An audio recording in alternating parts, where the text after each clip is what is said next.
Hello dears, എല്ലാ മക്കൾക്കും എജ്യൂമേറ്റിന്റെ മറ്റൊരു ക്ലാസ്സിലേക്ക് സ്വാഗതം. ഇന്നത്തെ ക്ലാസ്സിൽ നമ്മൾ നോക്കാനായിട്ട് പോകുന്നത് 6ാം ക്ലാസ്സിലെ മക്കളുടെ സോഷ്യൽ സയൻസിലെ 6th ചാപ്റ്റർ ആണ്. ഫ്രം അഗ്രികൾച്ചർ ടു ഇൻഡസ്ട്രി എന്നാണ് ഈ ചാപ്റ്ററിന്റെ പേര്. ഇതിലെ ഫുൾ ആക്ടിവിറ്റീസ് ആണ് നമ്മൾ ചെയ്ത് നോക്കാനായിട്ട് ഉദ്ദേശിക്കുന്നത്. ക്ലാസ്സിലേക്ക് കിടക്കുന്നതിന് മുന്നേ ചാനൽ ആദ്യമായി കാണുന്നവരാണെങ്കിൽ നിങ്ങൾ സബ്സ്ക്രൈബ് ചെയ്ത് സപ്പോർട്ട് ചെയ്യാൻ മറക്കരുത്. അതുപോലെ വീഡിയോ നിങ്ങളുടെ കൂട്ടുകാരിലേക്ക് കൂടെ ഒന്ന് ഷെയർ ചെയ്ത് കൊടുക്കണേ.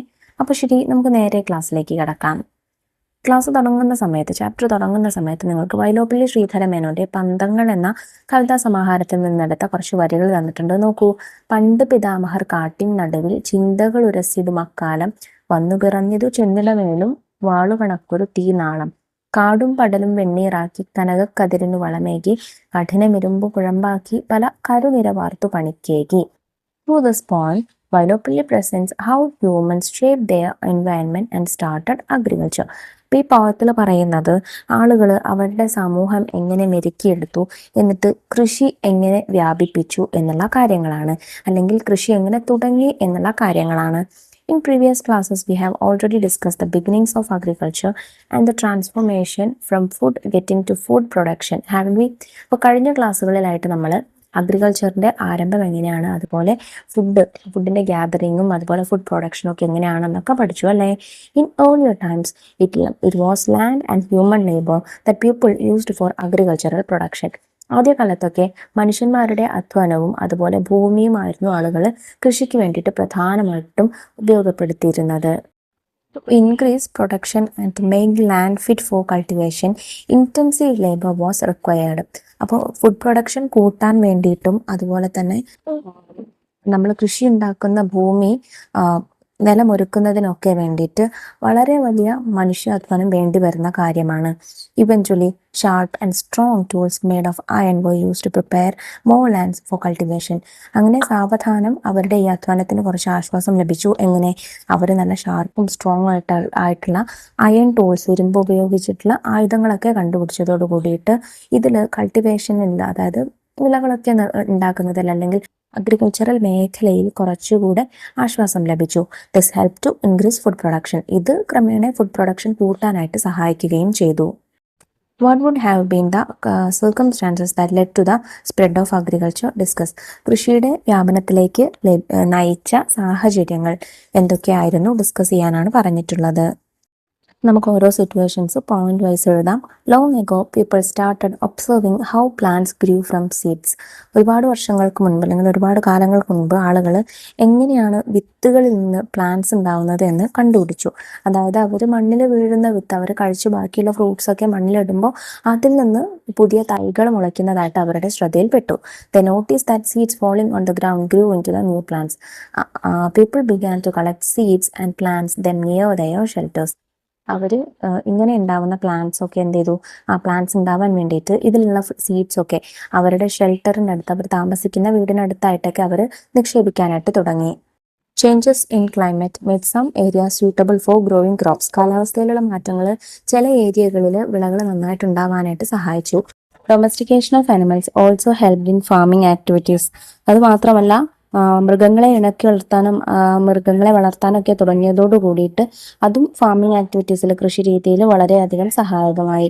Slowly people understood that growing crops gave them a study supply of food. അങ്ങനെ പതുക്കെ പതുക്കെ അവർക്ക് എന്ത് മനസ്സിലായി, ആ വിളകൾ ഇങ്ങനെ കൃഷി ചെയ്യുന്നത് കൊണ്ട് അവർക്ക് സ്ഥിരമായിട്ടൊരു ഭക്ഷണം ലഭിക്കും എന്നുള്ള കാര്യം മനസ്സിലായി. This knowledge spread from one place to another leading to the spread of agriculture. ഈ വിവരം ഒരു സ്ഥലത്ത് നിന്ന് മറ്റൊരു സ്ഥലത്തേക്ക് ഇങ്ങനെ സ്പ്രെഡ് ആവുകയും അതുവഴി കൃഷി വ്യാപകമാവുകയും ചെയ്തു. Beginning of trade. Nishan is looking at the pictures related to human progress exhibited in the social science lab at his school. അപ്പോൾ നിഷാൻ അവരുടെ സോഷ്യൽ സയൻസ് ക്ലബിന്റെ നേതൃത്വത്തിൽ നടത്തിയിട്ടുള്ള ഹ്യൂമൻ പ്രോഗ്രസിന്റെ പിക്ചേഴ്സ് ഇങ്ങനെ കാണുകയായിരുന്നു. അതിൽ ഇൻക്ലൂഡ് ചെയ്തിട്ടുള്ള പിക്ചേഴ്സ് നോക്കൂ. The making of weapons and tools, the expansion of agriculture, the exchange of commodities, the sale of commodities. Okay, ഇനി അതിന് താഴെ ഒരു ക്വസ്റ്റ്യൻ തന്നിട്ടുണ്ട്. List the findings of Nishan's observation in their chronological order. Nishan കണ്ട ഈ വിവരങ്ങളെ അതിന്റെ കാലക്രമത്തിലനുസരിച്ച് ഏതാണ് ആദ്യം നടന്നത് പിന്നെ ഏതാണെന്നുള്ള രീതിക്ക് അറേഞ്ച് ചെയ്യാനാണ് പറഞ്ഞിട്ടുള്ളത്. സോ നമുക്കറിയാം, ഇതിൽ ആദ്യം നടന്നിട്ടുണ്ടായിരിക്കുക making of weapons and tools, ഉപകരണങ്ങളും ആയുധങ്ങളൊക്കെ നിർമ്മിച്ചു. എക്സ്ചേഞ്ച് ഓഫ് കോമഡിറ്റീസ്, അവശ്യ വസ്തുക്കളുടെ എക്സ്ചേഞ്ച്, പരസ്പരം അങ്ങോട്ടും ഇങ്ങോട്ടും എക്സ്ചേഞ്ച് ചെയ്തു. അതായത് അതാണ് നമ്മളുടെ ബാർട്ടർ സിസ്റ്റം എന്ന് പറയുന്നത്. Then the expansion of agriculture, കൃഷിയുടെ വ്യാപനം. ദ സെയിൽ ഓഫ് കോമഡിറ്റീസ്, അവശ്യ വസ്തുക്കളുടെ അല്ലെങ്കിൽ സാധനങ്ങളുടെ വിൽപ്പന. With the expansion of agriculture, production increased which led to surplus production. കൃഷിയുടെ വ്യാപനം കൂടിയതോട് കൂടിയിട്ട് വിളകൾ അല്ലെങ്കിൽ പ്രൊഡക്ഷന് കൂടുകയും ഉൽപാദനം കൂടുകയും അത് മിച്ചോൽപാദനം, സർപ്ലസ് പ്രൊഡക്ഷൻ എന്ന് വെച്ചാൽ മിച്ചോൽപാദനം, അതായത് സാധനങ്ങൾ ബാക്കി വരുന്ന രീതിയിലേക്ക് എത്തുകയും ചെയ്തു. People save the surplus food items four future use. ആളുകൾ ഈ സർപ്ലസ് ആയിട്ടുള്ള ഫുഡ്, മിച്ചം വരുന്ന ഭക്ഷണം അവരെന്ത് ചെയ്തു, സാധനങ്ങൾ ഭാവിയിലെ ഉപയോഗത്തിന് വേണ്ടിയിട്ട് എടുത്തു വെച്ചു.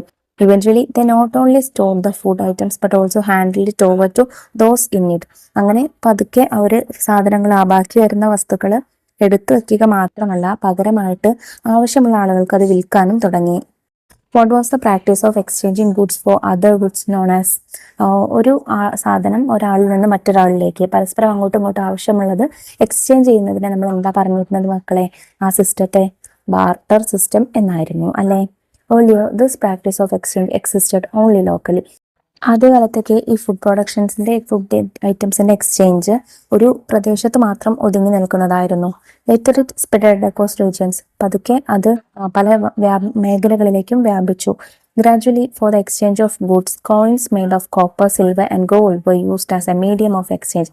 അങ്ങനെ ഈ വസ്തുക്കൾ വിൽക്കുന്നതിന് അവർ ഒരു വിൽപ്പന മാർഗമായിട്ട് അല്ലെങ്കിൽ പരസ്പരം അങ്ങോട്ടും ഇങ്ങോട്ടും എക്സ്ചേഞ്ച് ചെയ്യുന്ന ഒരു മീഡിയമായിട്ട് കോപ്പർ കൊണ്ടും സിൽവർ കൊണ്ടും ഗോൾഡ് കൊണ്ടൊക്കെ ഉണ്ടാക്കിയിട്ടുള്ള കോയിൻസ് യൂസ് ചെയ്യാൻ തുടങ്ങി. Handicrafts, textiles and spices were the main items of domestic trade. Later on, the exchange of goods also began the distant regions. ഒരുപാട് കാലങ്ങൾക്ക് ശേഷം എന്തുണ്ടായി? ഈ വസ്തുക്കൾ അങ്ങോട്ടും ഇങ്ങോട്ടും വിൽക്കുന്നത് വളരെയധികം ദൂരത്തുള്ള റീജിയനിലേക്ക് വരെ സാധ്യമാവാനായിട്ട് തുടങ്ങി. This led to the formation of new trade routes. ഇത് പുതിയ ട്രേഡ് റൂട്ട്സ്, വ്യാപാരത്തിനായിട്ടുള്ള പുതിയ വഴികൾ നിർമ്മിച്ചു. Silk route which maintained the commercial relationship between the east and west of Asia and between Asia, Europe and Africa was an example for this. ഇതിന് example ആണ് silk route എന്നുള്ളത്. ഇത് എങ്ങനെയുള്ള റൂട്ടായിരുന്നു? വെസ്റ്റ് ഏഷ്യയും അതുപോലെ ഈസ്റ്റ് ആൻഡ് വെസ്റ്റ് ഏഷ്യയെ തമ്മിൽ ബന്ധിപ്പിക്കുന്ന ഒരു trade റൂട്ടായിരുന്നു. അത് മാത്രമല്ല between Asia, Europe and Africa ഇതിനെയും ബന്ധിപ്പിച്ച ട്രേഡ് റൂട്ടായിരുന്നു സിൽക്ക് റൂട്ട് എന്നറിയപ്പെട്ടിരുന്നത്. താഴെ നമുക്കൊരു ഫ്ലോ ചാർട്ട് തന്നിട്ടുണ്ട്, നോക്കൂ. Expansion of agriculture. ആദ്യം കൃഷിയുടെ അഗ്രികൾച്ചറിന്റെ വ്യാപനം ഉണ്ടായി. സർപ്ലസ് പ്രൊഡക്ഷൻ, അതിൽ നിന്ന് മിച്ചോൽപാദനം വന്നു. സ്റ്റോറേജ് ഓഫ് ഗുഡ്സ്, ബാക്കിയുള്ള വസ്തുക്കളെ സ്റ്റോറേജ് ചെയ്യാനായിട്ട് തുടങ്ങി. എക്സ്ചേഞ്ച് ഓഫ് ഗുഡ്സ്, സാധനങ്ങൾ അങ്ങോട്ടും ഇങ്ങോട്ടും എക്സ്ചേഞ്ച് ചെയ്യാൻ തുടങ്ങി. ഫെയേഴ്സ് ഓർ മാർക്കറ്റ്സ്, അങ്ങാടികളും ചന്തകളും ഉണ്ടായി. ട്രേഡ് സെന്റേഴ്സ് ഓർ സിറ്റീസ്, അങ്ങനെ നഗരങ്ങൾ ഉണ്ടായി. അതിന് താഴെയായിട്ട് തന്നെ ഒരു ക്വസ്റ്റ്യൻ തന്നിട്ടുണ്ട്. Write a note on the expansion of agriculture leading to the formation of cities using the giving flow chart. അഗ്രികൾച്ചറിന്റെ എക്സ്പാൻഷനിൽ നിന്ന് സിറ്റീസ് ഫോം ചെയ്യാനുണ്ടായി. എങ്ങനെയാണ് സിറ്റീസ് ഫോം ചെയ്തത് എന്നാണ് ഈ ഫ്ലോ ചാർട്ടിൽ തന്നിട്ടുള്ളത് നമുക്ക്. അത് ഈ ഫ്ലോ ചാർട്ടിന്റെ സഹായത്തോട് കൂടിയിട്ട് ഒരു കുറിപ്പായിട്ട് എഴുതാനാണ് പറഞ്ഞിട്ടുള്ളത്. As agriculture became widespread, production increased, leading to surplus production. കൃഷി വ്യാപനം അധികമായപ്പോൾ അതിൽ നിന്ന് പ്രൊഡക്ഷൻ കൂടുകയും അത് മിച്ചോൽപാദനത്തിലേക്ക്, സാധനങ്ങൾ മിച്ചം വരുന്ന രീതിയിലേക്ക് എത്തുകയും ചെയ്തു. People stored excess food for future use. ആളുകൾ ഈ എക്സസ് ആയിട്ടുള്ള ഫുഡ്, ഈ അമിതമായിട്ടുള്ള ഫുഡ് ഭാവിയിലെ ഉപയോഗത്തിന് വേണ്ടിയിട്ട് മാറ്റിവെച്ചു. Over time, food items were not only stored but also distributed to those in need. അങ്ങനെ കാലക്രമേണ ഈ ഭക്ഷണങ്ങൾ അല്ലെങ്കിൽ ഈ സർപ്ലസ് ഫുഡ് പ്രൊഡക്ഷൻ, ഈ സർപ്ലസ് ആയിട്ടുള്ള ഫുഡ് അവർ എടുത്തു വെക്കുക മാത്രമല്ല പകരം വിൽക്കാനായിട്ടും തുടങ്ങി. In the early days, such transfers existed only locally. ആദ്യ നാളുകളിലൊക്കെ ഇത് ഒരു പ്രദേശത്ത് മാത്രം ഒതുങ്ങി നിൽക്കുന്ന രീതിയിലായിരുന്നു ഈ ഫുഡിന്റെ എക്സ്ചേഞ്ച് നടന്നിരുന്നത്. This exchange then spread across country. ഈ എക്സ്ചേഞ്ച് പിന്നീട് പതുക്കെ രാജ്യങ്ങൾ തമ്മിലും അല്ലെങ്കിൽ പല സ്ഥലങ്ങളിലേക്കും വ്യാപിക്കാനായിട്ട് തുടങ്ങി, അല്ലെങ്കിൽ അത് തമ്മിലായ ബിറ്റ്വീൻ കൺട്രീസ് ആയി. To make this exchange more convenient, markets are formed. ഈ എക്സ്ചേഞ്ച് കുറച്ചുകൂടെ സുഗമമാക്കാൻ വേണ്ടിയിട്ട് ചന്തകളും അങ്ങാടികളും ഒക്കെ ഉണ്ടായി. Slowly this process led to the emergence of trading centres and cities. പതുക്കെ ഈ എക്സ്ചേഞ്ച് പ്രോസസ്സ് നടക്കുന്ന ഈ സ്ഥലങ്ങൾ അല്ലെങ്കിൽ എക്സ്ചേഞ്ച് പ്രോസസ്സ് നടത്താനായിട്ട് ട്രേഡിംഗ് സെന്റേഴ്സും സിറ്റികളും ഒക്കെ രൂപപ്പെട്ടു. Economic activities. We have discussed the progression from agriculture to trade. Later, the activities related to agriculture and trade were aimed at generating income. നമ്മൾ അഗ്രികൾച്ചറും ട്രേഡും ഒക്കെ എങ്ങനെയാണ് എന്ന് പഠിച്ചു അല്ലേ? പിന്നീട് ഇത് എന്തായി, ഈ അഗ്രികൾച്ചറിന്റെ എക്സ്പാൻഷനും അതുപോലെ ട്രേഡിങ്ങും ഒക്കെ തുടങ്ങിയതോട് കൂടിയിട്ട് ആളുകൾ ഇൻകം ഉണ്ടാക്കണം, വരുമാനം ഉണ്ടാക്കണം എന്നുള്ള രീതിയിലേക്ക് എത്തി. അതായത് നമ്മൾ പറഞ്ഞു ഈ എക്സ്ചേഞ്ചിന് വേണ്ടിയിട്ട് അവർ കോയിൻസ് ഒക്കെ യൂസ് ചെയ്തിരുന്നു. അപ്പോൾ ഈ കോയിൻസ് കൂടുതലായിട്ടുണ്ടായാലും അല്ലെങ്കിൽ പണം കൂടുതലായിട്ടുണ്ടായാലും അവർക്ക് കൂടുതൽ സാധനങ്ങളും വാങ്ങിക്കാമല്ലോ. അപ്പോൾ ഇൻകം ഉണ്ടാക്കണം എന്നുള്ള രീതിയിലേക്ക് ആളുകൾ എത്തി. ഇവിടെ അർത്ഥശാസ്ത്രയുടെ കൗടില്യയുടെ ഒരു ചെറിയ ഇത് തന്നിട്ടുണ്ട്, നോക്കൂ. The root of prosperity is economic activity.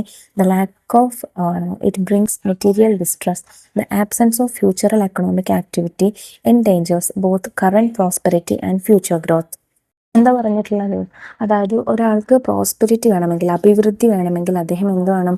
അദ്ദേഹത്തിന് സാമ്പത്തികമായിട്ടുള്ള ആക്ടിവിറ്റി നന്നായിട്ട് വേണം. അതായത് സാമ്പത്തിക സ്ഥിതി നന്നായിട്ട് വേണം. അഥവാ എക്കണോമിക് ആക്ടിവിറ്റി അദ്ദേഹത്തിന് കുറവാണെങ്കിൽ എന്താണ്, അത് വളരെയധികം ദുരിതത്തിലേക്ക് നയിക്കും. അതുമാത്രമല്ല നമ്മുടെ ഭാവിയിലേക്കുള്ള വളർച്ചയെയും പ്രോസ്പെരിറ്റിയെയും അത് ബാധിക്കുകയും ചെയ്യും. Having you noticed the words of Kaudilya, the minister of the king Chandragupta Maurya, he points out that it is the economic activity that determines the progress of any society. ഒരു സമൂഹത്തിന്റെ പ്രോഗ്രസ് നിലനിർത്തുന്നത് economic activity ആണ് എന്നാണ് കൗഡില്യയുടെ വാക്കുകളിൽ നിന്ന് നമുക്ക് മനസ്സിലാക്കാനായിട്ട് സാധിക്കുന്നത്. So what are economic activities? എന്താണ് എക്കണോമിക് ആക്ടിവിറ്റീസ് എന്നതുകൊണ്ട് ഉദ്ദേശിക്കുന്നത്? The activities that generate income are economic activities. നമുക്ക് ഇൻകം തരുന്ന അല്ലെങ്കിൽ വരുമാനം തരുന്ന ആക്ടിവിറ്റീസ് ആണ് എക്കണോമിക് ആക്ടിവിറ്റീസ് എന്നതുകൊണ്ട് പറയുന്നത്. These activities are made possible through the process of production. ഉൽപാദനത്തിലൂടെയാണ് അല്ലെങ്കിൽ ഫുഡ് പ്രൊഡക്ഷനിലൂടെയാണ് നമുക്ക് എന്ത് കിട്ടുന്നത്? എക്കണോമിക് ആക്ടിവിറ്റീസിനുള്ള ഇൻകം കിട്ടുന്നത്. Observe the pictures. Tea is one of our favorite beverages. The leaves are needed to prepare tea. How do these tea leaves reach our homes? താഴെ തന്നിരിക്കുന്ന പിക്ചർ കണ്ടോ? ഇത് തേയിലയിൽ നിന്ന് ചായപ്പൊടി ഉണ്ടാക്കുന്ന ഒരു പിക്ചറാണല്ലേ. അപ്പൊ തേയിലയിൽ നിന്ന് നിരവധി പ്രോസസ്സുകളിലൂടെ കടന്നു വന്ന ശേഷമാണ് നമ്മുടെ വീട്ടിൽ ഉപയോഗിക്കുന്ന ചായപ്പൊടിയിലേക്ക് അത് എത്തുന്നത്.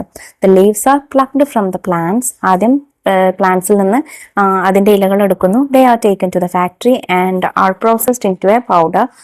എന്നിട്ട് അവ ഫാക്ടറിയിൽ എത്തിച്ചിട്ടാണ് ടീ പൗഡർ ഉണ്ടാക്കുന്നത്. This tea powder is packed in pouches and transported by vehicles to shops near our homes. ഈ ടീ പൗഡർ പാക്കുകളിലാക്കിയിട്ടാണ് ഷോപ്പിലേക്കും നമ്മുടെ വീട്ടിലേക്കും ഒക്കെ എത്തിക്കുന്നത്. We have discussed the economic activities in which the tea from a tea plantation reach our hands. Such economic activities can be classified into 3 sectors based on their common characteristics. അപ്പോൾ നമ്മൾ തേയിലയിൽ നിന്ന് ചായപ്പൊടിയിലേക്ക് എത്തുന്നത് പോലെ തന്നെ ഞാൻ പറഞ്ഞു നിരവധി പ്രോസസ്സിലൂടെ കടന്നു വരുന്നുണ്ട് അല്ലേ. അപ്പോൾ അത് ബേസ് ചെയ്തിട്ട് നമ്മൾ ഇത്തരത്തിലുള്ള എക്കണോമിക് ആക്ടിവിറ്റീസിനെ 3 സെക്ടേഴ്സായിട്ട് 3 തലങ്ങളായിട്ട് ക്ലാസിഫൈ ചെയ്തിട്ടുണ്ട്. ആ ക്ലാസിഫിക്കേഷനിൽ ഫസ്റ്റ് വരുന്നത് പ്രൈമറി സെക്ടർ ആണ്. The primary sector includes activities that directly utilise natural resources. This sector is also known as agricultural sector due to the importance given to agriculture. ഈ primary sector എന്ന് പറഞ്ഞാൽ നമ്മുടെ natural resources, പ്രകൃതി വിഭവങ്ങൾ നേരിട്ട് use ചെയ്യുന്ന, നേരിട്ട് യൂട്ടിലൈസ് ചെയ്യുന്ന ആക്ടിവിറ്റീസിനെയാണ് നമ്മൾ പ്രൈമറി സെക്ടറിൽ ഇൻക്ലൂഡ് ചെയ്തിട്ടുള്ളത്. അപ്പോൾ ഇത് നമുക്കറിയാം, ഏതൊരു പ്രോസസ്സിങ് നടത്തണമെങ്കിൽ അല്ലെങ്കിൽ ഏതൊരു നമ്മൾ ഇപ്പോൾ കഴിക്കുന്ന ഏതൊരു ഫുഡ് ഐറ്റംസിലേക്ക് എത്തണമെങ്കിലും അതെന്ത് ചെയ്യണം? ആദ്യം കൃഷി ചെയ്യണം അല്ലേ. അപ്പോൾ അത് അഗ്രികൾച്ചറൽ ബേസ്ഡ് ആയതുകൊണ്ട് തന്നെ ഈ പ്രൈമറി സെക്ടറിനെ അഗ്രികൾച്ചറൽ സെക്ടർ എന്നും വിളിക്കുന്നുണ്ട്. ഇതിന് examples agriculture, forestry, mining, fisheries തുടങ്ങിയവയാണ്. സെക്കൻഡറി സെക്ടറാണ് രണ്ടാമത്തെ സെക്ടർ വരുന്നത്. The secondary sector involves activities that create new products using new materials from the primary sector. The sector is also known as industrial sector because it gives importance to industries. Secondary സെക്ടറിൽ ഉൾപ്പെടുത്തിയിട്ടുള്ളത് എന്താണ്? നമ്മൾ ഈ കിട്ടുന്ന natural റിസോഴ്സസിന് ഫാക്ടറിയിലേക്ക് എത്തിച്ച് അത് നമുക്ക് useful ആവുന്ന മെറ്റീരിയൽസ് ആവുന്ന രീതിയിൽ എന്ത് ചെയ്യുന്ന പ്രൊഡക്റ്റാക്കി മാറ്റുന്ന കാറ്റഗറൈസ് ചെയ്യുന്ന രീതിയിലുള്ള ആക്ടിവിറ്റീസിനെയാണ് സെക്കൻഡറി സെക്ടറിൽ ഇൻവോൾവ് ചെയ്തിട്ടുള്ളത്. അപ്പോൾ ഈ സെക്ടർ നമ്മുടെ ഇൻഡസ്ട്രിക്ക് കൂടുതൽ ഇമ്പോർട്ടൻസ് കൊടുക്കുന്നതുണ്ട്. അതായത് വ്യവസായങ്ങൾക്കൊക്കെ ഇപ്പോൾ ഫാക്ടറീസും മറ്റു കാര്യങ്ങളൊക്കെ വേണമെന്നുണ്ടെങ്കിൽ അതൊക്കെ ഇൻഡസ്ട്രി ബേസ് ചെയ്തിട്ടാണല്ലേ. അപ്പം അങ്ങനെ ഇമ്പോർട്ടൻസ് കൊടുക്കുന്നത് കൊണ്ട് ഈ സെക്കൻഡറി സെക്ടറിനെ ഇൻഡസ്ട്രിയൽ സെക്ടർ എന്നും വിളിക്കുന്നുണ്ട്. ഇതിന് എക്സാമ്പിൾസ് ആണ് production of electricity, textile industry, construction തുടങ്ങിയിട്ടുള്ളവ. തേർഡ് ക്ലാസിഫിക്കേഷൻ വരുന്നത്, തേർഡ് സെക്ടർ വരുന്നത് ടേർഷ്യറി സെക്ടർ ആണ്. The tertiary sector is the sector that provide support to economic activities in the primary and secondary sectors. It includes all kind of service activities such as the storage and distribution of products from the primary and secondary sectors. Therefore, this sector is also known as service sector. Tertiary സെക്ടറിൽ include ചെയ്തിട്ടുള്ളത് പ്രൈമറിയിലെയും സെക്കൻഡറിയിലെയും നടക്കുന്ന വസ്തുക്കൾ servicing ചെയ്യുക, അതുപോലെ distribution ചെയ്യുക, ഈ രീതിക്കുള്ളതിനൊക്കെയാണ് tertiary സെക്ടറിൽ include ചെയ്തിട്ടുള്ളത്. ഈ സെക്ടറിൽ എല്ലാ കൈൻഡ് ഓഫ് സർവീസും പ്രൊവൈഡ് ചെയ്യുന്നത് കൊണ്ട് തന്നെ ഇതിനെ സർവീസ് സെക്ടർ എന്നും പറയുന്നുണ്ട്. ഇതിന് എക്സാമ്പിൾസ് ആണ് ബാങ്കിങ്, ഹെൽത്ത് കെയർ, കമ്മ്യൂണിക്കേഷൻ തുടങ്ങിയിട്ടുള്ളവ. അപ്പോൾ പ്രൈമറി സെക്ടറിന് നമ്മൾ അഗ്രികൾച്ചറൽ സെക്ടർ എന്ന് പറയുന്നുണ്ട്, സെക്കൻഡറി സെക്ടറിനെ ഇൻഡസ്ട്രിയൽ സെക്ടർ എന്ന് പറയുന്നുണ്ട്, ടെർഷ്യറി സെക്ടറിനെ നമ്മൾ സർവീസ് സെക്ടർ എന്നും പറയുന്നുണ്ട്, മാറിപ്പോകരുത്. Economic activities in these three sectors lead to the progress of country.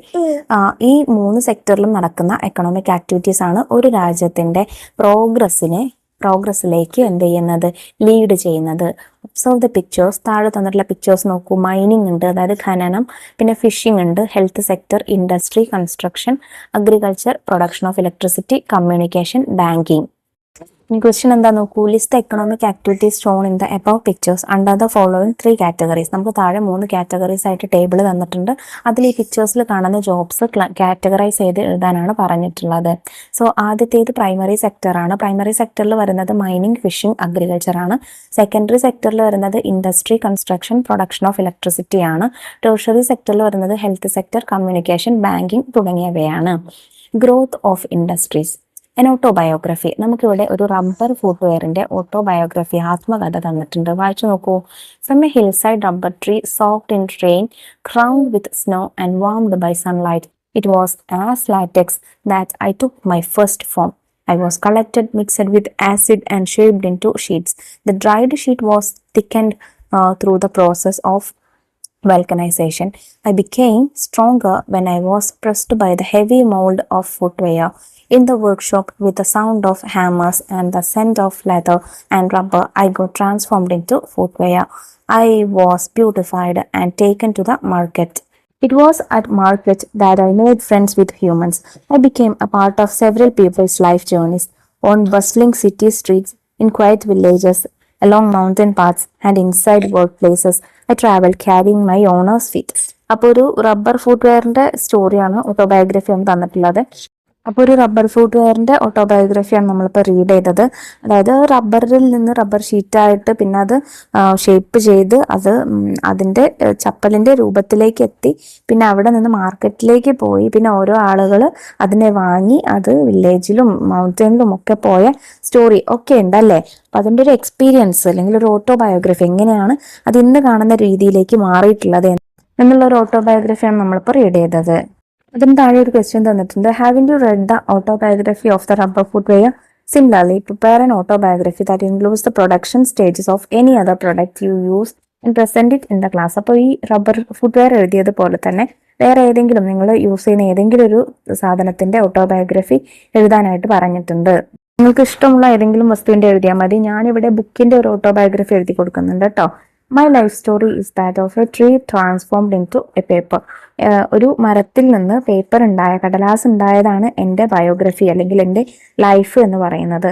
I was many pieces of paper and I was turned into a book by putting letters together in the printing house. ഞാൻ ഒരുപാട് paper കഷ്ണങ്ങളായിരുന്നു, എന്നിട്ട് അതിൽ അക്ഷരങ്ങളൊക്കെ അച്ചടിച്ചാണ് ഞാനൊരു പുസ്തകമായി മാറിയത്. Printing ഹൗസിൽ വെച്ചാണ് ഞാനൊരു പുസ്തകമായി മാറിയത്. My travels through shops and libraries have amazed me. ഒരുപാട് കടകളിലും ലൈബ്രറികളിലും ഒക്കെയുള്ള എൻ്റെ ട്രാവലിങ് എനിക്ക് വളരെയധികം അത്ഭുതം തരുന്നതായിരുന്നു, അല്ലെങ്കിൽ കൗതുകം തരുന്നതായിരുന്നു. The knowledge and experiences I have gained through readers always make me proud. എന്നെ ആളുകൾ വായിക്കുന്ന സമയത്ത് അവർക്ക് ഒരുപാട് നോളജും അവർക്ക് ലഭിക്കുന്ന എക്സ്പീരിയൻസും ഒക്കെ ആലോചിച്ച് എനിക്ക് വളരെയധികം അഭിമാനം തോന്നാറുണ്ട്. I also have high hopes for passing on knowledge to the new generation. പുതിയ വരും തലമുറയിലേക്കും കൂടെ അറിവ് പകർന്നു കൊടുക്കാം എന്നതിൻ്റെ പ്രതീക്ഷയും എനിക്കുണ്ട്. Now, we have become familiar with many examples of how raw materials collected from agricultural sector are used to make various useful products for people. In the early days, it was food crops that were mostly cultivated. Gradually, raw materials needed for industrial development began to be cultivated. This led to the expansion of agricultural crops such as cotton and jute. The industrial sector developed by using natural resources and raw materials obtained from agriculture. അപ്പോൾ ആദ്യകാലങ്ങളിലൊക്കെ കൂടുതലായിട്ട് ആളുകൾ എന്താ പറയുക cultivate ചെയ്തിരുന്നത്, കൃഷി ചെയ്തിരുന്നത് അവർക്ക് ഭക്ഷണം കഴിക്കാനുള്ള വിളകളായിരുന്നു. അതായത് നെല്ല്, ഗോതമ്പ്, പിന്നെ പച്ചക്കറികൾ, അങ്ങനെയുള്ള കാര്യങ്ങളൊക്കെ ആയിരുന്നു. പക്ഷെ പിന്നീട് ഇൻഡസ്ട്രിയിലേക്ക് വേണ്ട ആവശ്യമുള്ള, അതായത് വ്യവസായത്തിലേക്ക് കൂടെ ആവശ്യമുള്ള രീതിയിൽ ഓരോ വസ്തുക്കൾ ഉണ്ടാക്കുന്നതിനുള്ള റോ മെറ്റീരിയൽസ് കൂടെ കൾട്ടിവേറ്റ് ചെയ്യാനായിട്ട് തുടങ്ങി. അതായത് ഇപ്പോൾ നമ്മളൊരു എക്സാമ്പിൾ പറയാം, റബ്ബറാണ് ടയർ ഉണ്ടാക്കണമെങ്കിൽ, ടയറിന്റെ ചക്രത്തിന്റെ കണ്ടുപിടുത്തൊക്കെ നമ്മൾ പഠിച്ചാണല്ലോ. അപ്പൊ നമ്മൾ അതിന് വേണ്ടി ടയർ ഉണ്ടാക്കണമെങ്കിൽ എന്ത് വേണം? റബ്ബർ ഷീറ്റ് വേണം. അപ്പൊ അതിന് വേണമെങ്കിൽ റബ്ബർ കൃഷി ചെയ്യണം അല്ലെ. അപ്പൊ അത്തരത്തിലേക്ക്, ആ രീതിയിലേക്ക് വ്യവസായം അല്ലെങ്കിൽ അഗ്രികൾച്ചർ അല്ലെങ്കിൽ ഇൻഡസ്ട്രി മാറാനായിട്ട് തുടങ്ങി.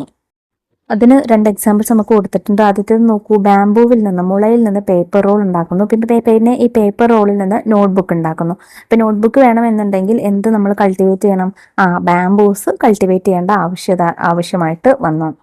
അതുപോലെ ലാറ്റക്സിൽ നിന്ന്, മരത്തിൽ നിന്ന് റബ്ബർ ഷീറ്റ് ഉണ്ടാക്കുന്നു. അതിൽ നിന്ന് ടയർ ഉണ്ടാക്കുന്നു. അപ്പൊ ടയർ വേണമെന്നുണ്ടെങ്കിൽ നമ്മൾ ലാറ്റക്സ് കൾട്ടിവേറ്റ് ചെയ്യേണ്ടതായിട്ട് വന്നു. Observe the pictures. Can be realized from the pictures that the agricultural sector and the industrial sector are interconnected. ഇപ്പോൾ ഈ റബ്ബർ അല്ലെങ്കിൽ ബാംബു എന്നൊക്കെ പറയുന്നത് എന്താണ്? അഗ്രികൾച്ചറൽ സെക്ടറിൽ വരുന്നതാണ്. ടയറും നോട്ട്ബുക്കും ഒക്കെ എന്താണ്? ഇൻഡസ്ട്രിയൽ സെക്ടറിൽ വരുന്നതാണ്. സോ ഇൻഡസ്ട്രിയൽ സെക്ടറും അഗ്രികൾച്ചറൽ സെക്ടറും പരസ്പരം കണക്റ്റഡ് ആണ്, ബന്ധപ്പെട്ടിരിക്കുന്നു എന്ന് നമുക്ക് ഈ എക്സാമ്പിൾസിൽ നിന്ന് മനസ്സിലാക്കാനായിട്ട് സാധിക്കുന്നുണ്ടല്ലോ.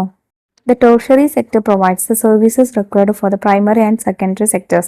ഈ 2 സെക്ടേഴ്സിനും വേണ്ട സർവീസ് പ്രൊവൈഡ് ചെയ്യുന്നത് ടെർഷ്യറി സെക്ടറാണ്. അതായത് റബ്ബർ വിൽക്കണം, ടയർ വിൽക്കണം, അതല്ല എന്നുണ്ടെങ്കിൽ നോട്ട്ബുക്ക് വിൽക്കണം. അപ്പൊ ഈ വിൽപ്പനകളൊക്കെ വരുന്നത് എന്താണ്? ടെർഷ്യറി സെക്ടറാണ്. Hence all these 3 sectors are interconnected. അതുകൊണ്ട് തന്നെ ഈ 3 സെക്ടറും പരസ്പരം അങ്ങോട്ടും ഇങ്ങോട്ടും ബന്ധപ്പെട്ട് കിടക്കുന്നു എന്ന് നമുക്ക് പറയാനായിട്ട് പറ്റും. Production becomes possible as a result of economic activities that take place in all the 3 sectors. ഈ 3 സെക്ടറിലും നടക്കുന്ന ആക്ടിവിറ്റീസിനെ ബേസ് ചെയ്തായിരിക്കും പ്രൊഡക്ഷന് നിലനിൽക്കുന്നത്. Let's see what production is. ഇനി എന്താണ് പ്രൊഡക്ഷൻ എന്ന് നമുക്ക് നോക്കാം. Production and factors of production. Production is the process of making goods and services needed for people. ആളുകൾക്ക് ആവശ്യമുള്ള സാധനങ്ങളൊക്കെ ഉണ്ടാക്കുന്നതിനെയാണ് നമ്മൾ പ്രൊഡക്ഷൻ എന്ന് പറയുക. Production happens as a result of the action of several factors. Production നടക്കണമെങ്കിൽ കുറച്ച് ഫാക്ടേഴ്സ് വേണം. The various elements that help the production are called factors of production. ഈ പ്രൊഡക്ഷന് വേണ്ടി ഹെൽപ്പ് ചെയ്യുന്ന എലമെന്റ്സിനെ നമ്മൾ ഫാക്ടേഴ്സ് ഓഫ് പ്രൊഡക്ഷൻ എന്നാണ് പറയുക. These are land, labour, capital and organisation. അത് 4 ഉണ്ട്. ഒന്ന് land, second labour, third capital and fourth organisation. Let us become familiar with each of this in detail. First one is land. ലാൻഡിനെ കുറിച്ച് ആദ്യം നമുക്ക് നോക്കാം. Water, air, sunlight, soil, mined minerals and so on are referred to as land in production process. The natural resources from the earth's surface, atmosphere and interior are used for production. അപ്പോൾ നമ്മളൊരു production വേണ്ടിയിട്ട്, ഒരു വസ്തു ഉണ്ടാക്കുന്നതിന് വേണ്ടിയിട്ട് ഭൂമിയിലുള്ള വസ്തുക്കളെ ആശ്രയിക്കുന്നതിനെയാണ്, അല്ലെങ്കിൽ നാച്ചുറൽ റിസോഴ്സസിനെ നമ്മൾ ആശ്രയിക്കുന്ന നാച്ചുറൽ റിസോഴ്സസിനെയാണ്, എർത്ത് സർഫസിൽ നിന്ന് നമുക്ക് കിട്ടുന്ന നാച്ചുറൽ റിസോഴ്സസിനെയാണ് നമ്മൾ ഈ കാറ്റഗറിയിൽ ഇൻക്ലൂഡ് ചെയ്തിട്ടുള്ളത്.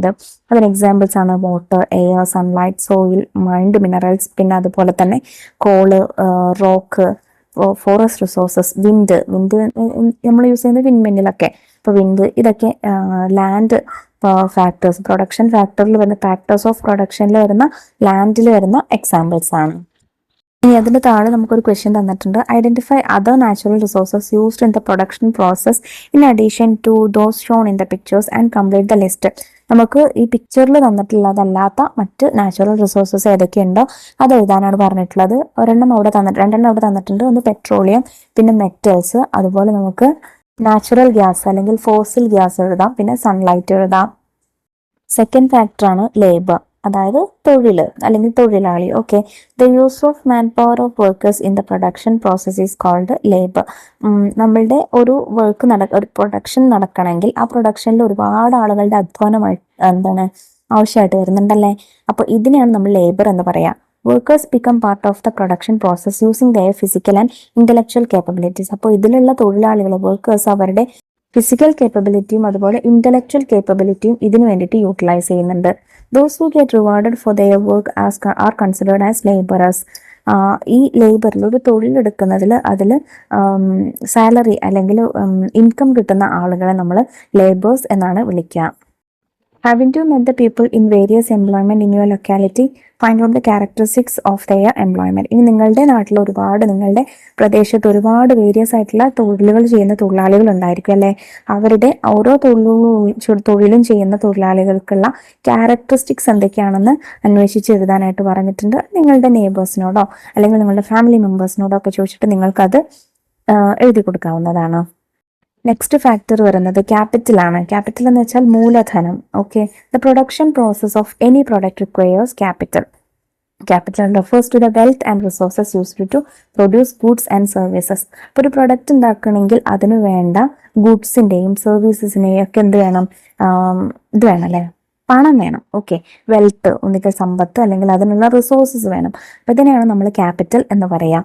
Factories, building machineries, raw materials, vehicles, computers and wages for workers are all part of capital. ഇപ്പോൾ ഈ പറഞ്ഞിട്ടുള്ള കാര്യങ്ങളൊക്കെ ക്യാപിറ്റലിൽ പെടുന്ന കാര്യങ്ങളാണ്.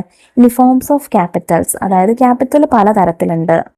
Capital takes many forms such as financial capital. ആദ്യത്തേത് ഫിനാൻഷ്യൽ ക്യാപിറ്റൽ ആണ്. അതിൽ വരുന്നത് മണി, ഇൻവെസ്റ്റ്മെന്റ്. പിന്നെ ഹ്യൂമൻ ക്യാപിറ്റൽ, അതിൽ വരുന്നത് skill, knowledge. Then physical capital, അതിൽ വരുന്നത് machinery, infrastructure.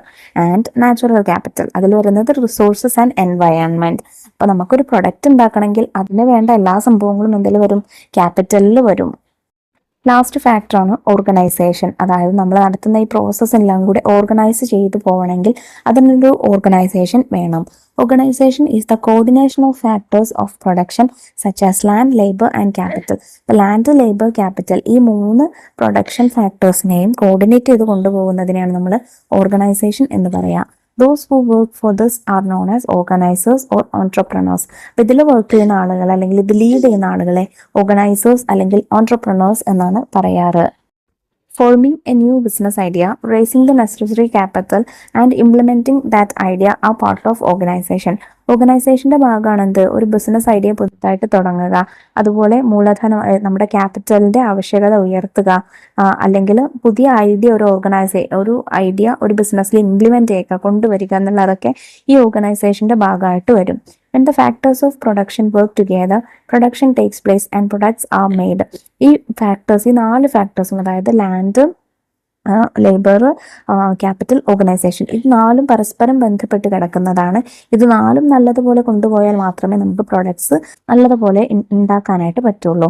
Factors of production such as land, labour, capital and organisation require reward. Let's check what they are. നമ്മൾ പഠിച്ച ഈ 4 പ്രൊഡക്ഷൻ ഫാക്ടേഴ്സിനും എന്ത് വേണം? റിവാർഡ് വേണം.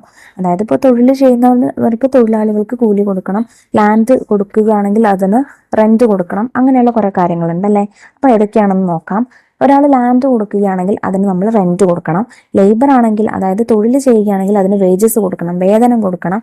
ക്യാപിറ്റൽ, മൂലധനമാണ് കൊടുക്കുന്നതെങ്കിൽ അതിന് ഇൻട്രസ്റ്റ് കൊടുക്കണം, പലിശ കൊടുക്കണം. ദെൻ ഓർഗനൈസേഷൻ ആണെങ്കിൽ അതിന് പ്രോഫിറ്റ് കൊടുക്കണം, ലാഭം കൊടുക്കണം. Now complete the given worksheet on production and factors of production. പ്രൊഡക്ഷനും ഫാക്ടേഴ്സ് ഓഫ് പ്രൊഡക്ഷനും ബേസ് ചെയ്തിട്ട് താഴെ തന്നിട്ടുള്ള വർക്ക്ഷീറ്റ് കംപ്ലീറ്റ് ചെയ്യണം. നോക്കൂ, uses physical and intellectual labour. നമ്മളുടെ ഫിസിക്കലായിട്ടും ബുദ്ധിപരമായിട്ടുള്ള ലേബർ ചെയ്യുന്നവർക്ക് നമ്മൾ കൊടുക്കുന്ന ഇതെന്താണ്? ഇൻട്രസ്റ്റ്. ഓക്കെ, അത് ചെയ്യുന്നവരാണ് എന്ത്? ദ ലേബറർ, തൊഴിലാളികളാണ് അത് ചെയ്യുന്നത്. Second one, the reward four capital in production process. Production പ്രോസസ്സിൽ ക്യാപിറ്റലിൽ ലഭിക്കുന്ന റിവാർഡ് എന്താണ്? ഇൻട്രസ്റ്റ് ആണ്. The factor of production that provides the necessary physical infrastructure for production. Production വേണ്ട പ്രധാനമായിട്ടുള്ള ഫിസിക്കലായിട്ടുള്ള ഇൻഫ്രാസ്ട്രക്ചർ പ്രൊവൈഡ് ചെയ്യുന്ന ഫാക്ടർ ഏതാണ്? അത് ക്യാപിറ്റൽ ആണ്. The person who takes the leadership in implementing A new business idea. ഒരു പുതിയ ബിസിനസ് ഐഡിയ ഇംപ്ലിമെന്റ് ചെയ്യണമെങ്കിൽ അതിൽ ലീഡർഷിപ്പ് എടുക്കുന്ന പേഴ്സണെ നമ്മൾ എന്ത് പറയും? ഓർഗനൈസർ അല്ലെങ്കിൽ എന്റർപ്രണർ എന്ന് പറയാം. In the production process the factor in which rent is the reward. Rent റിവാർഡായിട്ട് കിട്ടുന്ന പ്രൊഡക്ഷൻ പ്രോസസ് ഏതാണ്? ലാൻഡ് ആണ്. ലാൻഡിനാണല്ലേ നമ്മൾ റിവാർഡായിട്ട് റെന്റ് കൊടുക്കുന്നത്. From producer to consumer. ഇനി പ്രൊഡക്റ്റ് ഉണ്ടാക്കുന്ന പ്രൊഡ്യൂസറിൽ നിന്ന് കൺസ്യൂമറിലേക്ക്, ആ പ്രൊഡക്റ്റ് വാങ്ങിക്കുന്ന ആളുകളിലേക്ക്. Observe the picture. I need some things, chart paper, ribbon, scale and sketch pen. ഇവിടെ ഒരു കുട്ടി ഒരു ഷോപ്പിൽ വന്നിട്ട് കുറച്ച് സാധനങ്ങൾ വാങ്ങിക്കുന്നതിന്റെ പിക്ചറാണ് അല്ലേ. അപ്പോൾ ഇവിടെ കൺസ്യൂമർ എന്ന് പറയുന്നത് എന്താണ്? ഈ കുട്ടിയാണ്. ഓക്കെ. അപ്പോൾ കൺസ്യൂമർ പ്രൊഡ്യൂസറിൽ നിന്ന് കൺസ്യൂമർ സാധനങ്ങൾ വാങ്ങിക്കുന്ന പിക്ചറാണ് തന്നിട്ടുള്ളത്. Don't you buy and use things like this? We use goods and services to fulfill needs like food, shelter, clothing, health, education and entertainment. അപ്പോൾ നമുക്ക് ഫുഡിന്, അതുപോലെ ഷെൽട്ടറിന്, ക്ലോത്തിന്, ഹെൽത്തിന്, എഡ്യൂക്കേഷന്, എല്ലാ സംഭവത്തിനും എന്ത് വേണം? ഇതുപോലെയുള്ള സർവീസസ് നമ്മൾ നമുക്ക് ആവശ്യമുണ്ട് അല്ലെ? സാധനങ്ങൾ വാങ്ങിക്കേണ്ട ആവശ്യമുണ്ട്. Make a list of the goods and services you have used in your home in the past week. കഴിഞ്ഞ ഒരാഴ്ച നിങ്ങളുടെ വീട്ടിൽ നിങ്ങൾ വാങ്ങിയിട്ടുള്ള സാധനങ്ങളുടെയും നിങ്ങൾ സ്വീകരിച്ചിട്ടുള്ള സർവീസസ്, അതായത് ഹോസ്പിറ്റലൈസേഷനും അതുപോലെ എഡ്യൂക്കേഷൻ്റെ എന്തെങ്കിലുമൊക്കെ ഉണ്ടെങ്കിൽ അതെല്ലാം നിങ്ങളൊന്ന് ലിസ്റ്റ് ഔട്ട് ചെയ്യാനാണ് പറഞ്ഞിട്ടുള്ളത്. അപ്പോൾ ഇത് ഡിപ്പെൻസ് ആണ്, നിങ്ങൾ നിങ്ങളുടെ വീട്ടിലുള്ളത് നോക്കിയിട്ട് വേണം ചെയ്യാനായിട്ട് കേട്ടോ. Consumption is the act of buying and using goods and services to meet human needs. Consumer is a person who buys and use any goods or services for a price or on an agreement to pay for it. ഇപ്പോൾ consumption എന്ന് പറയുന്നതാണ് നമ്മൾ സാധനങ്ങൾ വാങ്ങുകയോ അല്ലെങ്കിൽ അതിനു വേണ്ടിയുള്ള service provide ചെയ്യുകയോ ചെയ്യുന്നതിനാണ് നമ്മൾ കൺസംഷൻ എന്ന് പറയാം. കൺസ്യൂമർ എന്ന് പറയുന്നത് ഒരു വ്യക്തിയിൽ നിന്ന് സാധനങ്ങളോ പൈസ കൊടുത്ത്, പണം കൊടുത്ത് എന്തെങ്കിലും സാധനം വാങ്ങുകയോ അല്ലെങ്കിൽ പണം പിന്നീട് തരാം എന്നുള്ള അഗ്രിമെന്റിൽ എന്തെങ്കിലും സാധനങ്ങൾ വാങ്ങുകയോ ചെയ്യുന്ന ആളുകളെയാണ് കൺസ്യൂമർ എന്ന് വിളിക്കാം. ഇനി ഗാന്ധിജിയുടെ ഒരു ക്വാർട്ട് നമുക്ക് അവിടെ തന്നിട്ടുണ്ട്. A customer is the most important visitor on our premises. He is not dependent on us, we are dependent on him. He is not an interruption in our work, he is the purpose of it. He is not an outsider in our business, he is a part of it. We are not doing him a favor by serving him, he is doing us a favor by giving us an opportunity to do so. Haven't you realized the importance of a consumer from Gandhiji's words? As consumers too, we receive this importance and consideration from stores and institutions when we use goods and services discussed. അപ്പോൾ ഗാന്ധിജി അദ്ദേഹത്തിന്റെ ക്വാർട്ടിൽ പറഞ്ഞതുപോലെ തന്നെ ഒരു consumer എന്ന് പറയുന്നത് എന്താണ്? അദ്ദേഹത്തിന്റെ importance ആണ് പറഞ്ഞിട്ടുള്ളത്. അതായത് നമ്മൾ അവരെ ആശ്രയിച്ചാണ് നിൽക്കുന്നത്, അല്ലാതെ അവർ നമ്മളെ ആശ്രയിച്ചല്ല നിൽക്കുന്നത്. പിന്നെ അതുപോലെ അവർ നമ്മുടെ ഒരു പാർട്ടാണ്, നമുക്കൊരിക്കലും ഒരു തടസ്സമായിട്ട് വരുന്നതല്ല തുടങ്ങിയിട്ടുള്ള കാര്യങ്ങളാണ് പറഞ്ഞിട്ടുള്ളത്. നമ്മളൊരു കടയിലേക്ക് സാധനങ്ങളൊക്കെ വാങ്ങാൻ പോകുന്ന സമയത്ത് നമുക്ക് ഈ പരിഗണന അവർ തരുന്നുണ്ടോ? കൺസ്യൂമർ ആസ് എ കൺസ്യൂമർ നമുക്ക് ആ പരിഗണന കിട്ടുന്നുണ്ടോ എന്ന് ഡിസ്കസ് ചെയ്യാനാണ് നിങ്ങളോട് പറഞ്ഞിട്ടുള്ളത്. ഇനി നമുക്കവിടെ കുറച്ച് ന്യൂസ് ഹെഡ്ലൈൻസ് തന്നിട്ടുണ്ട്, റീഡ് ചെയ്ത് നോക്കൂ. Adulteration in curry powder, products of leading companies seized. Measurement fraud, 90 lakh imposed as fine in 1 month. Poor hygiene and high adulteration, over 100 hotels shut down. 400 kilogram of stale fish seized and destroyed. അപ്പോൾ ഇവിടെ കറി പൗഡറിൽ മായം ചേർക്കുന്നത്, അതുപോലെ വൃത്തിഹീനമായ സാഹചര്യത്തിൽ ഭക്ഷണം വിളമ്പുന്നത്, പിന്നെ അതുപോലെ പഴകിയ മീൻ സീസ് ചെയ്യുന്നത് തുടങ്ങിയിട്ടുള്ള കാര്യങ്ങളുടെ ഒരു ന്യൂസ് ഹെഡ്ലൈൻസ് ആണ് തന്നിട്ടുള്ളത്. Observe the news headlines. Have you noticed such incidents? അപ്പം നിങ്ങൾക്ക് ഇങ്ങനത്തെ ഒരു എക്സ്പീരിയൻസ് ഉണ്ടായിട്ടുണ്ടോ എന്നാണ് ക്വസ്റ്റ്യൻ. അതായത് നമ്മൾ ഇന്നത്തെ കാലത്ത് ഒരുപാട് ന്യൂസ് ഇങ്ങനെ കാണാറുണ്ടല്ലേ, പല രീതിക്കുള്ള ഫുഡ് പോയ്സണും കാര്യങ്ങളൊക്കെ ഉണ്ടാവുന്നത്, ഷവർമ കഴിച്ചു കുട്ടികൾക്ക് എന്തെങ്കിലും പറ്റി മരിച്ച ന്യൂസൊക്കെ നമ്മൾ ഒരുപാട് കണ്ടിട്ടുണ്ടല്ലേ. അപ്പൊ ഇതൊക്കെ എന്താണ്? നമ്മളുടെ അവകാശത്തിന് അല്ലെങ്കിൽ നമ്മളുടെ റൈറ്റിനെതിരെയുള്ള ഓരോ കാര്യങ്ങളാണ് നടക്കുന്നത്. അതായത് വൃത്തിയില്ലാത്തത്, അൺഹൈജീൻ ആയിട്ടുള്ള ഓരോന്ന് പ്രൊവൈഡ് ചെയ്യുക, പിന്നെ എക്സ്പയറി ഡേറ്റ് കഴിഞ്ഞ ഫുഡ് പ്രോഡക്ട്സ് പ്രൊവൈഡ് ചെയ്യുക, ഇതെല്ലാം നമ്മളുടെ റൈറ്റിന് എതിരായിട്ടുള്ള കാര്യങ്ങളാണ് നടക്കുന്നത്. As consumers, what all rights do we have while buying goods and using services? നമ്മളൊരു സാധനം വാങ്ങിക്കുകയോ അല്ലെങ്കിൽ സർവീസ് സ്വീകരിക്കുകയോ ചെയ്യുന്ന സമയത്ത് നമുക്ക് കിട്ടേണ്ട റൈറ്റ്സ്, ഒരു കൺസ്യൂമറിന് കിട്ടേണ്ട റൈറ്റ്സ് എന്തൊക്കെയാണ്? ഒന്ന്, ക്വാളിറ്റി. അതിൻ്റെ ക്വാളിറ്റി വേണം. അതിന് ഒരു സാധനത്തിന് വാങ്ങുകയാണെങ്കിൽ അതിന് ക്വാളിറ്റി വേണം. ആഫ്റ്റർ സെയിൽ സർവീസസ്, വിൽപ്പനയ്ക്ക് ശേഷമുള്ള സർവീസസ് വേണം. ക്രെഡിബിലിറ്റി, അതായത് വിശ്വാസ്യത വേണം. Accuracy in measurement and weighing, ഓരോ അളവിലും തൂക്കത്തിലും എന്താണ്? കൃത്യത വേണം. Complete the worksheet below. Indicators, ഓരോ കാര്യങ്ങളാണ് തന്നിട്ടുള്ളത്. അത് നമ്മൾ ചെയ്യണോ ചെയ്യണ്ടേ എന്നുള്ളത് നമ്മൾ ടിക്ക് ഇട്ട് കൊടുക്കുകയാണ് കേട്ടോ ഈ ആക്ടിവിറ്റിയിൽ വേണ്ടത്. ആദ്യത്തെ നോക്കൂ. Legally stamped maximum retail price of the product is checked before purchasing. നമ്മളൊരു സാധനം വാങ്ങുന്ന സമയത്ത് അതിൽ പാക്ക് ചെയ്തിട്ടുള്ള മാർക്ക് ചെയ്തിട്ടുള്ള MRP ശ്രദ്ധിക്കണം. When purchasing good food items it is ensured that the expiry date is not over. Food items എന്തെങ്കിലും വാങ്ങുന്ന സമയത്ത് അതിൽ എക്സ്പയറി ഡേറ്റ് കഴിഞ്ഞിട്ടില്ല എന്ന് ഉറപ്പുവരുത്തണം. The product had the quality claimed in the advertisement. പരസ്യത്തിൽ കാണുന്നത് പോലെ തന്നെയുള്ള ക്വാളിറ്റി ആ പ്രൊഡക്റ്റിന് ഉണ്ടാവണം. Timely after sale services available for electronic items at home. വീട്ടിലൊക്കെ വാങ്ങുന്ന ഇലക്ട്രോണിക് ഐറ്റംസിൽ എന്താ പറയുക, ആഫ്റ്റർ സെയിൽ സർവീസസ് പ്രൊവൈഡ് ചെയ്യണം. The product purchased have the quality appropriate for its price. ആ പ്രൊഡക്റ്റിന്റെ പൈസയ്ക്ക് അനുസരിച്ചിട്ടുള്ള ക്വാളിറ്റി അതിനുണ്ടെന്ന് ഉറപ്പുവരുത്തണം. By completing the worksheet, haven't we realized what all things are to be noticed as a consumer? If the rights are denied to the consumer, one can approach the concerned government departments and consumer courts. Consumer disputes redressal court exist at district, state, and national levels. Strict laws and consumer education are needed to prevent consumers from being exploited. The Consumer Protection Act came into force in India in 1986. അപ്പോൾ നമ്മൾ ഈ പറഞ്ഞിട്ടുള്ള അവകാശങ്ങളൊക്കെ ഉണ്ടല്ലോ, നമ്മളുടെ rights ഒക്കെ, ഇത് അഥവാ നമ്മൾക്ക് കിട്ടുന്നില്ല എന്നുണ്ടെങ്കിൽ നമുക്ക് അതിന് വേണ്ടിയിട്ടുള്ള അത് നേടിയെടുക്കാനായിട്ടുള്ള ലോസും കോടതികളും ഒക്കെ ഇന്ന് നിലവിലുണ്ട്. Goods and services are essential for improving people's lives. They are produced using natural resources, human labor, and technology.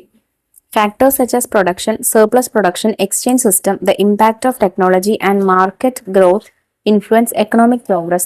The interrelationship among the primary, secondary, and tertiary sectors makes the economic dynamic. നമ്മുടെ ജനജീവിതം മെച്ചപ്പെടണമെങ്കിൽ സാധനങ്ങളും സേവനങ്ങളും എന്താണ് ആവശ്യമാണ്.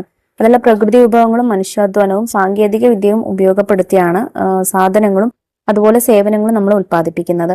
അപ്പൊ ഇത്തരത്തിലുള്ള ഉൽപാദനവും നമ്മളുടെ സർപ്ലസ് പ്രൊഡക്ഷൻ, അതായത് മിച്ചോൽപാദനവും കൈമാറ്റ സമ്പ്രദായങ്ങളും നമ്മളുടെ എക്സ്ചേഞ്ചും പിന്നെ അതുപോലെ ബാക്കിയുള്ള ഇൻഫ്ലുവൻസ് ഒക്കെ എന്താണ് നമ്മളുടെ എക്കണോമിക് സിസ്റ്റത്തെ അല്ലെങ്കിൽ അതിന്റെ പ്രോഗ്രസിനെ ഇൻഫ്ലുവൻസ് ചെയ്യുന്ന കാര്യങ്ങളാണ്. അതുകൂടാതെ പ്രൈമറി, സെക്കൻഡറി, ടേർഷ്യറി സെക്ടേഴ്സിലുള്ള ഇതിന്റെ ഇന്റർ ഡിപ്പെൻഡൻസ് എന്താണ് നമ്മളുടെ എക്കണോമിക് സിസ്റ്റത്തെ കുറച്ചുകൂടെ സ്ട്രോങ് ആക്കി വെക്കുന്ന ഒരു ഫാക്ടറാണ്. അപ്പം ഇത്രയും കാര്യങ്ങളാണ് കേട്ടോ നമുക്ക് ഈ ചാപ്റ്ററിൽ ഡിസ്കസ് ചെയ്യാനായിട്ടുള്ളത്. പാഠഭാഗവും അതിൽ ചെയ്ത ആക്ടിവിറ്റീസും ഒക്കെ എല്ലാ മക്കൾക്കും മനസ്സിലായിട്ടുണ്ടെന്ന് വിശ്വസിക്കുന്നു. വീഡിയോ ഉപകാരപ്രദമായിട്ടുണ്ടെങ്കിൽ നിങ്ങളുടെ കൂട്ടുകാരിലേക്ക് നമ്മുടെ ക്ലാസ്സിന് ഷെയർ ചെയ്ത് കൊടുക്കാൻ മറക്കരുത്. അതുപോലെ തന്നെ ഇന്നത്തെ ക്ലാസ്സിനെ കുറിച്ചുള്ള അഭിപ്രായങ്ങൾ കമന്റ് ബോക്സിലൂടെ അറിയിക്കാനും മറക്കരുത് കേട്ടോ. അപ്പോൾ ശരി, നമുക്ക് അടുത്ത ക്ലാസ്സുമായി വീണ്ടും കാണാം. താങ്ക്